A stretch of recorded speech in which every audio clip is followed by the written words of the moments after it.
Alright, so, first up, I want to thank you guys for the support on the last video. That thing kind of went crazy. It's already got like 200 views on it. I think it's over like 250. I'm saying this, I just looked at it and I just forgot. But really, thank you guys for doing that. If I was smart, I'd probably put Tarman back here again to try to milk this, but instead you got some Dark Souls for you. And we're also doing another community-focused video, because you guys seem to like the last video on the worst Incelcore songs. You seem to be interested in it, so I decided let's see some Incelcore hot takes from my audience. And the first one here is Po YT, longtime viewer of the channel. Incelcore is not dead, and I absolutely 1000% agree with this. This whole channel was basically just made to prove this one fact. I mean, you can look at basically any facet of this channel and like kind of see that. I've reviewed multiple albums that came out this year from Incelcore. I've done, of course, what I like to call the is ... series, where I've reviewed recent singles from Incelcore artists, and that's been going on for the last 11 weeks straight. And for the last 11 weeks straight, a different artist has released a brand new song, or sometimes multiple songs, every single week, in specifically Incelcore.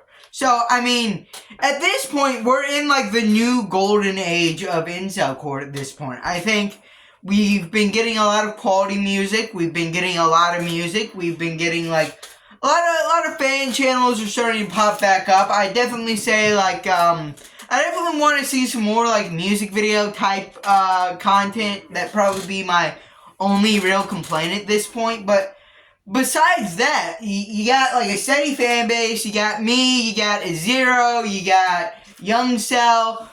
All being like the fan channels that have managed to grow like 100+ subscribers just in this 1 year, because 100+ people are interested enough in Incelcore to go look at the fan channels and sub to them.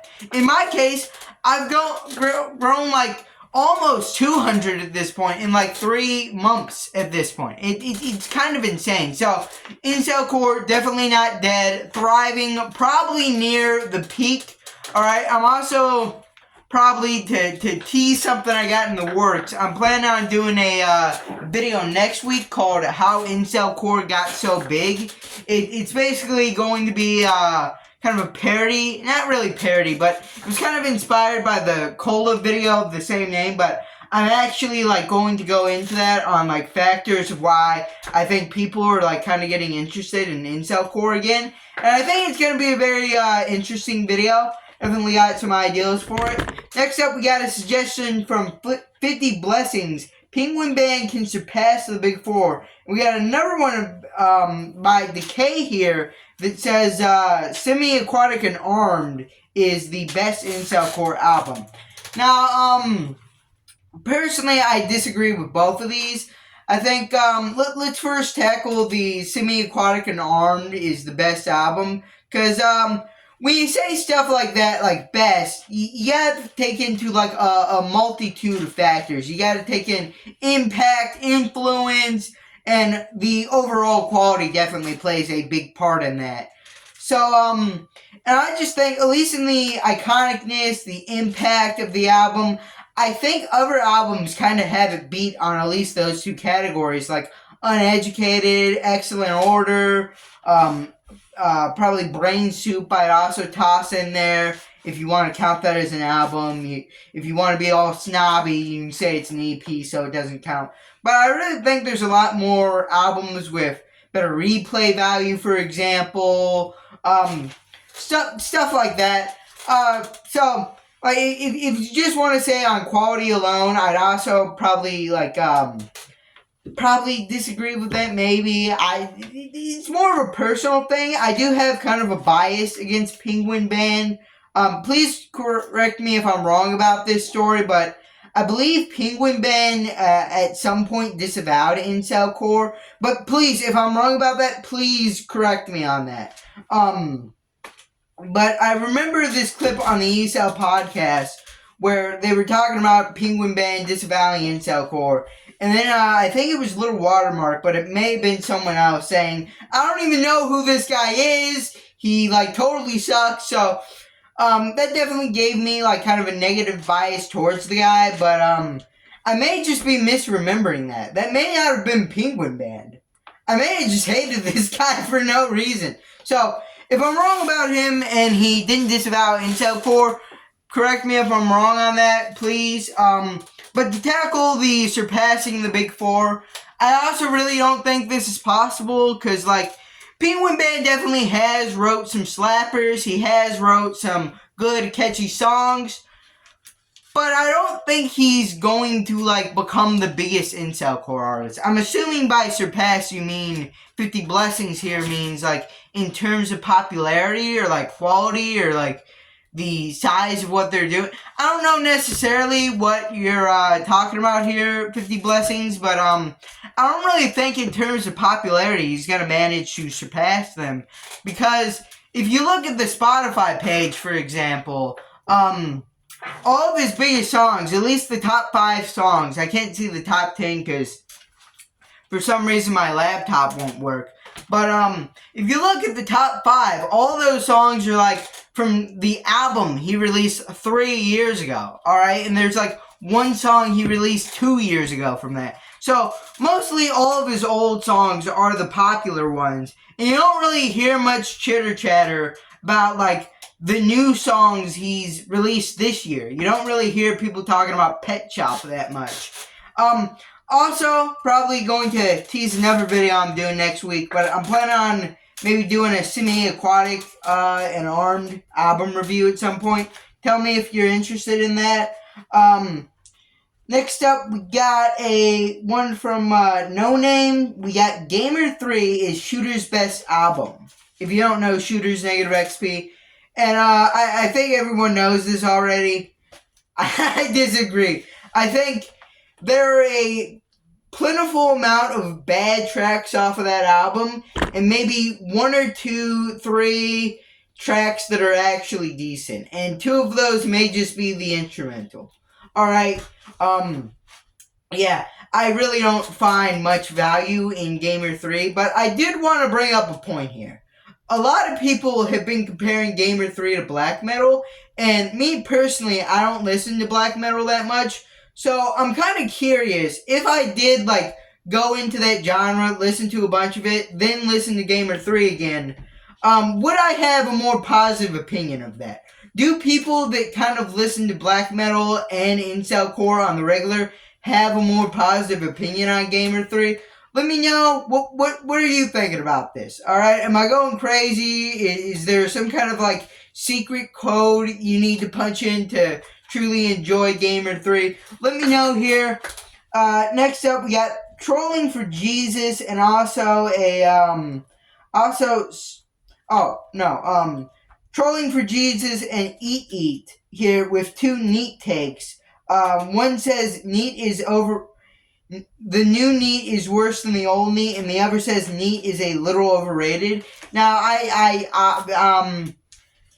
kind of half agree, half disagree with the first one, and I definitely disagree with the second one. I definitely disagree with NEAT is overrated. I kind of see where you're coming from with the new NEAT is worse than old NEAT, because I definitely go back to the first 2 albums. By the way, Trolling for Jesus also mentioned the 2024 being a date. He separates new NEAT and old NEAT here. I definitely go back to the 2 albums he released before 2024 a little bit more than the 2 he went after. I think Uneducated and Unemployed are like genuine top tier, S tier probably Incelcore albums, whereas Untrained and Stillborn Superstar are more like A-tier albums. I definitely find them good. I definitely go back to a lot of tracks on them. But I'm kind of leaning slightly towards the 2 albums he made before. So maybe slight agree with this one. Maybe I'm kind of feeling the vision on this. And the Neat is overrated thing, absolutely not. Like, I am biased because I think Neat has been like my top listened artist, at least on YouTube Music this week. But yeah, rather than just quality and replayability of his music, I think also just he's had like amazing impact on the Incelcore scene. I don't think Incelcore would look near the same without Neat. He, of course, made Please Be Patient, I Have Autism that has probably over like a dozen covers at this point. He also organized New World Order, a massive comp album this year, the biggest comp album. He's had his hands in a lot of pies over the years. Yeah, I don't think Incelcore looks the same without Neat. I think, like, he's been one of the most influential artists. And, next up we got Spurgy Wergy, I believe is the name. I wasn't sure how to pronounce that, but we got Anhero's album, his self-titled album, is better than the singles he's been releasing. Once again, this is another half agree, half disagree for me. I think at Anhero's self-titled's peak, it's better than the singles. I think those songs are iconic for the hell of it. Dejected, Out for Lunch. I think those songs are absolutely iconic, absolutely amazing.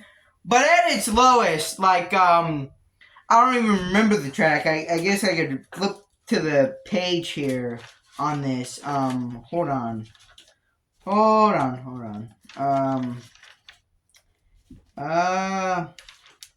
You know what? Come back to me on that. Hold on just a second. Hold on. No, I'm not seeing it. I'm not seeing the Anhero album review I did. Hold on. Did it get an award? No, this is after I did the Anhero album review. I don't know where it is. Alright, I was gonna flip to the page and look at the song, but, yeah, I lost the page where I had all of these written down. So, yeah, I may just ruin the video, but anyways, I think at its lowest point, it's worse than the singles, and at its highest points, it's best. So, yeah, let me pause this real quick. Look at my cat, she's joined the video. I had to find, she's left the video. I had to find the page where I wrote down all the hot takes, that was what I was using, but, anyways, back on topic. Domar, which I believe is an Incelcore artist, has Incelcore is not created by sound. It's not based off sound. It's based off lyrics. I don't think this is really a hot take. I think this is kind of a cold take. I think this is like even stated by those video essayists that have like a half understanding of Incelcore.